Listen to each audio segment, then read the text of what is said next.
I was once defeated. I had no confidence, no sense of self-worth, no direction. I was physically a wreck, mentally and emotionally, all over the place. I would dress like a bum. I would leave the house being unpresentable. And I got to a point where if things didn't change, I wouldn't go anywhere in life. I would be a loser, and I would be doomed to fail. The reason I'm making this video is because I've seen so many people.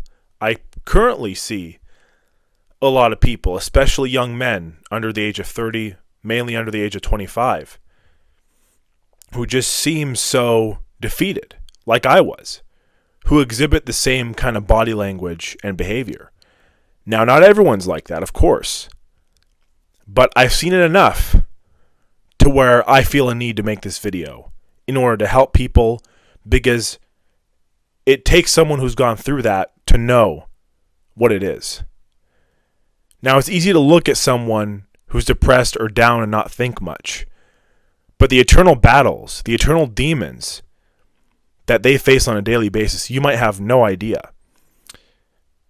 Everyone's been through some form of trauma, and I'm not taking that away from anyone. But what I had to understand, ultimately, was that trauma, those mistakes in the past, do not define me. We've all made mistakes. We've all been through trauma. We've all dealt with some form of loss. We've all dealt with a toxic relationship. We've all dealt with a lousy friend who doesn't have our best interest. We've all had perhaps even a lousy family member.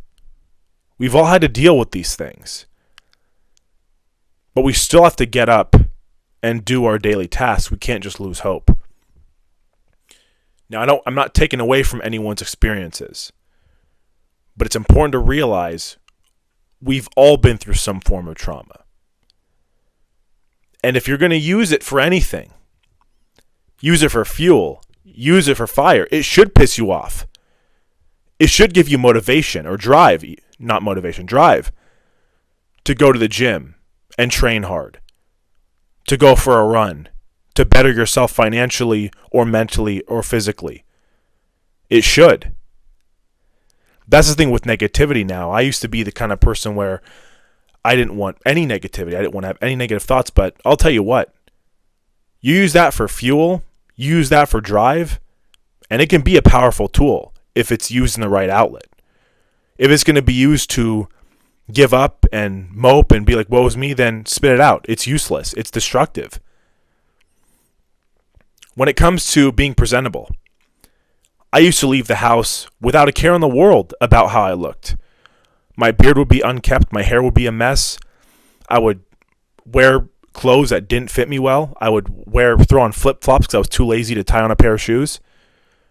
And my mindset back then was, oh, well, I'm just going out to hit the gym. I'm just going out to, at the time I was in community college, I'm just going out to community college to finish my class. I don't need to be presentable. I just am going to do those things and those tasks and that's it and go home. Robotic in a way. Now, what I came to find out as I was dressing better and being more presentable, wearing a cleaner pair of shoes, wearing better fitting clothes, wearing a nice pair of jeans, I felt more confident in myself. I felt better. So if you're someone who is like, oh, I couldn't care any less about what other people think, don't do it for other people. Do it for yourself, because you're going to feel better about yourself. And I'll tell you this, if you have a group of friends you go out with, maybe change it up if you don't normally do this and wear a nice fitting top, wear a nice clean pair of shoes, a nice pair of jeans, and perhaps ask your friends after and say, hey, did I seem any different? Did I seem any more uplifted? Did I seem any more confident? Did I have my chin up higher than usual? Was my body language any different? You might be surprised by what they say, because I know when I am more presentable, I feel that way. I feel better about myself. I feel more confident in myself. I also used to be in the mindset of, oh, well, clothes are expensive, and where am I going to get clean clothing at? I didn't have a lot of money back then. I was in community college. I didn't have time to work. And what I came to find out was that you can find very good deals on clothing. I'm not sure if where you guys are living they have a Burlington, but I'm sure you guys must have a Ross or a Marshalls or a TJ Maxx or some sort of rack store where you can get some really nice clothing for pretty cheap. I got this flannel for like $12, and it's actually my favorite flannel that I own right now. Nice boots for $10, nice pairs of jeans. Of course, thrift stores are an option too. You can get nice clothing. You don't need to be going to Neiman Marcus or Nordstrom and dropping $200 on a pair of jeans or $400 on a pair of shoes. You don't need to do all that. It's about having clean, presentable clothing. Most of the stuff I wear is not branded anyway. I don't care if it's a pair of Gucci shoes or a pair of $20 boots I got on Amazon. Now with the physical stuff, I was physically a wreck when I was mentally defeated. And I used to think, okay, well, mentally I was a wreck, so therefore physically my body's going to show that I'm a wreck. But this was a lot of the time during COVID where I was isolated. I didn't have the gym to go to because of the closures. And I didn't eat well. I didn't take care of the way I was eating. And that's the biggest thing. When people say, oh, get in shape, you don't need to be going crazy, going to the gym for 3 hours, eating salads and chicken and rice. Even something as simple as maybe just eating a little bit cleaner, just going on a 20-minute walk every day, lifting weights every other day. You can do it in moderation and balance, and you'll see results over time. It's just more about not being stagnant. It's about being physically active. And again, as I got in better shape, I felt better about myself mentally. I felt more confident in myself. Though the way I looked was because of years of poor nutrition and self-destructive behavior, things that I've done to myself, eating garbage, eating donuts and pastries and fast food all the time. And plus, combine that with not being physically active. So of course I looked like a disaster. Now I'm not taking away that there are some people perhaps watching this, or there are people who have, health problems, who have ailments that might prevent them or make it harder to lose weight. I'm not taking that away from anyone. But I've known people in the gym who have asthma. I've known people, there was even someone I saw in the gym one time who they had just gotten a skin graft on their arm because they had an accident with a bus, and they were still in the gym working out. So just being physically active is a great start. It could even just be, like I said, a 20-minute walk around your neighborhood. When it comes to the mental stuff, again, this is a very complex thing because there's years of things that go into why people might feel defeated, why they might feel down. Years of either traumatic experiences, not feeling like you're good enough, rejection, whatever it might be. I've touched on the negativity and stuff, but what's important too is to, if you're going to better yourself, get away from people who make you feel that way, people who make you feel down, people who, where you get off the phone with them, you're just like, oh, like you're just drained, you're just out of energy. Just avoid communicating with those people, or at the very least limit it.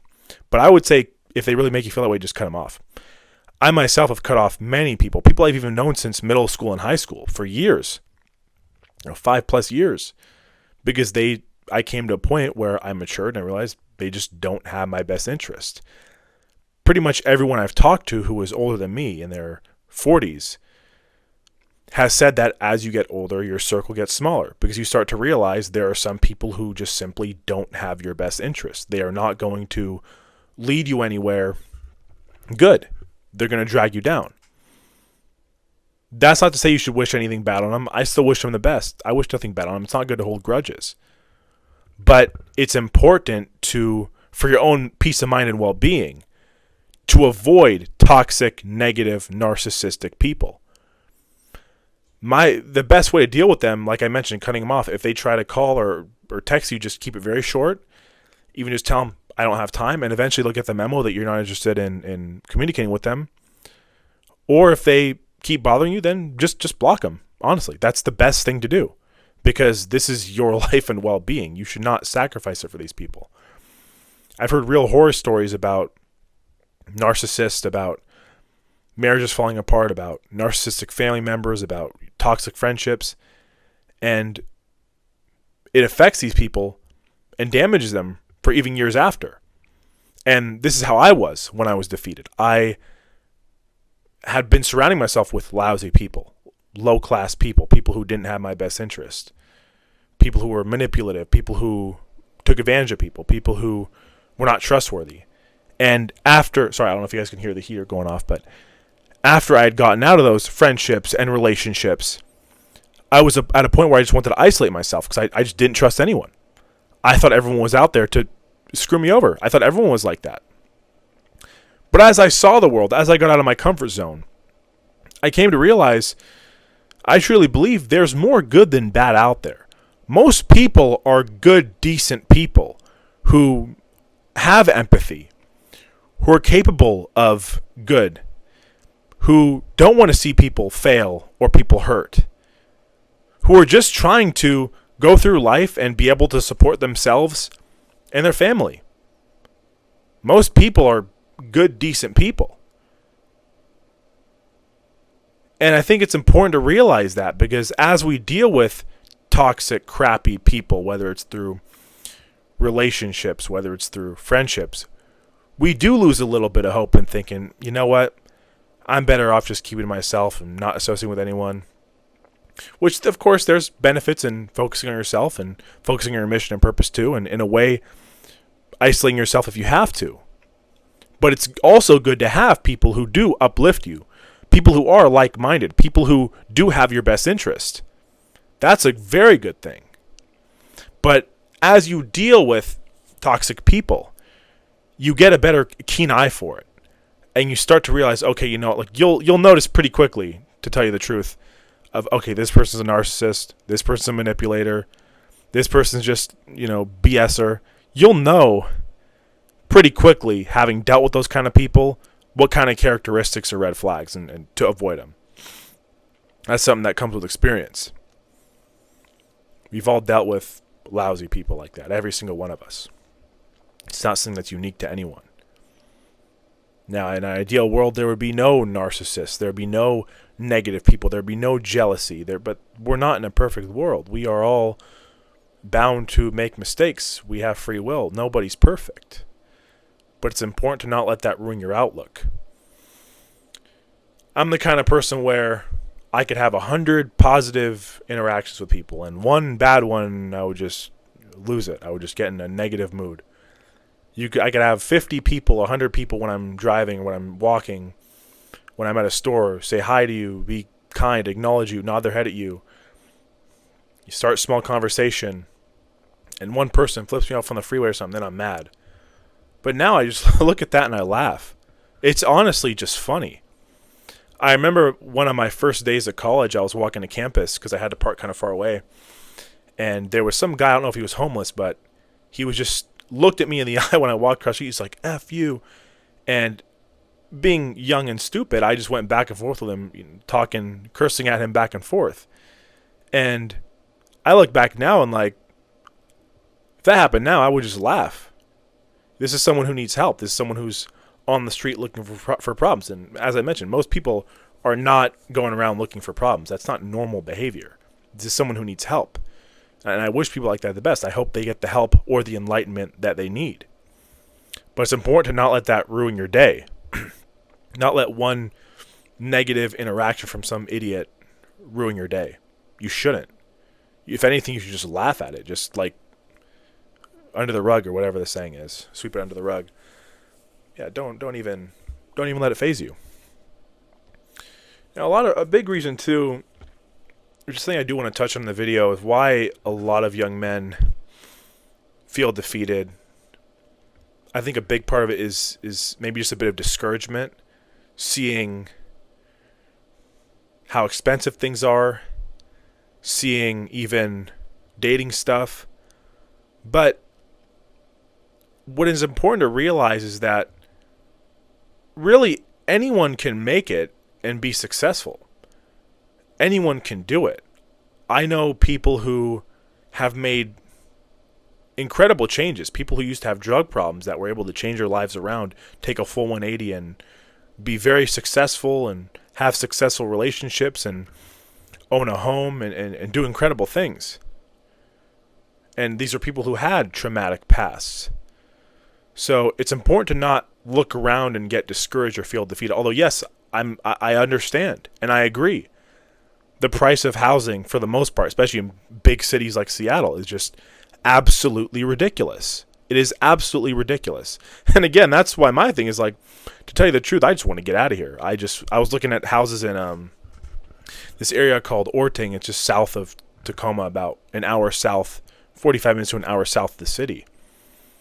And you can get a house there for like $120,000. Like, not a big mansion, but something good enough for one or two people. Something good enough for a small family. You have a lot of these cities now where fixer-uppers, old houses that need a lot of work, probably $200,000 in work, are going for like at least $700,000. It's just ridiculous.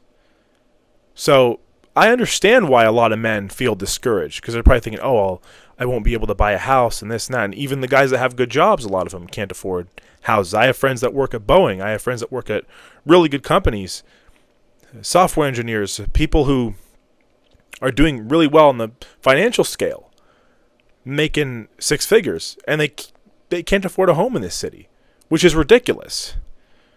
But you still shouldn't lose hope. I'll put it that way. You still need to remain optimistic. You still need to work. I've seen a lot of people who complain and they don't work or do anything. Now, I'm someone who believes you can complain, because, as I mentioned, I think it's complete nonsense too. I think that the price of housing and the inflation, I think it's absolutely ridiculous. But we still have to get up and work every day. We have to. We just have to. We still have to be productive with our day. That's just the reality. We can't just lose hope and be defeated. When it comes to the dating stuff, I understand things can be hard for some men. I think that under the age of 30, there's a lot more men who are single. The amount of marriages is down for Gen Z and millennials. I believe that a lot more, less people in general are dating. And I feel kind of the same way about that, where I'm not going to get on here on woman bash. I'm not going to get on here and say, oh, all women are this and you shouldn't date. But of course, I've heard really bad horror stories about marriage.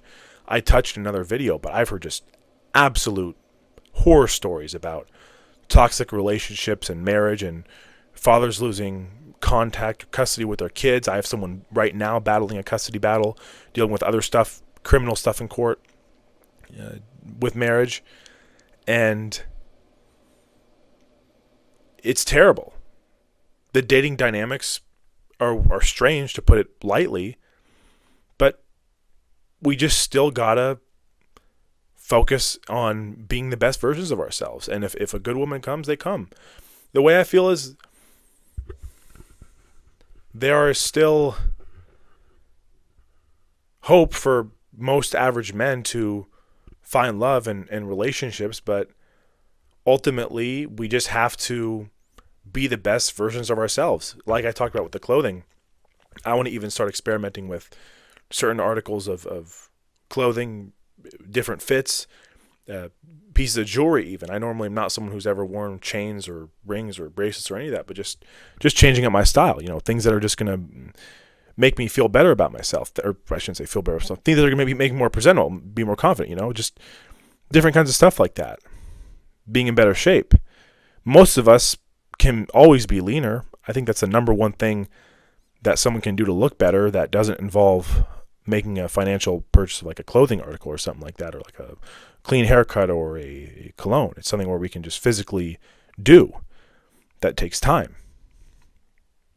So with the dating stuff, I would even say most men when it comes to that, we just focus on ourselves anyway. And if the good women come, they come. And of course, it's important to be confident in yourself and be in proximity, because I'll tell you guys something. I've known some guys who, generally speaking, you probably wouldn't consider attractive guys, not in shape, not really good looking, but they've been able to get girls' numbers and stuff by just being confident, just nonchalant, like starting conversation with them. That's the thing that I've dealt with in the past is not being very confident in getting out of my comfort zone to cold approach and start conversation with women. Something I do want to get better at, something that I'm actively trying to get better at, because from what I've seen, there are a lot of guys who aren't even good looking. They're not these, Chad guys you would think. They're not 6'4". They don't have a set of abs. They don't have a $300,000 McLaren, and they're able to get women. So that's kind of my mindset on that. Is just as men, we got to work on ourselves and better ourselves. But I just want to go in here and say it's just really heartbreaking to see a lot of young men dealing with the same stuff that I dealt with in terms of the mindset, in terms of being defeated, because it is all just superficial crap. It's just something I put in my mind. It's really not real. You just need to realize that you're going to have to wake up. Otherwise, you're not going to be successful. Like with that mindset, you're not. You are holding yourself back if you feel defeated. And I'm tired of seeing it. I'm tired of seeing young men who shouldn't be defeated, who are at their physical prime, who are at a point in their life where they can do so many things, so many amazing things. I mean, there's so many people now who are probably 60, 70 years old that look back and would give everything to have the opportunity to be 30, 35, even 40, sure as heck under the age of 30. We have it so well. We have no idea. We have the whole world at our fingertips. It's important to just snap out of that defeated mindset so we can take full control of our lives and be the best version we can be. So that's my spiel, guys. Thank you so much for viewing.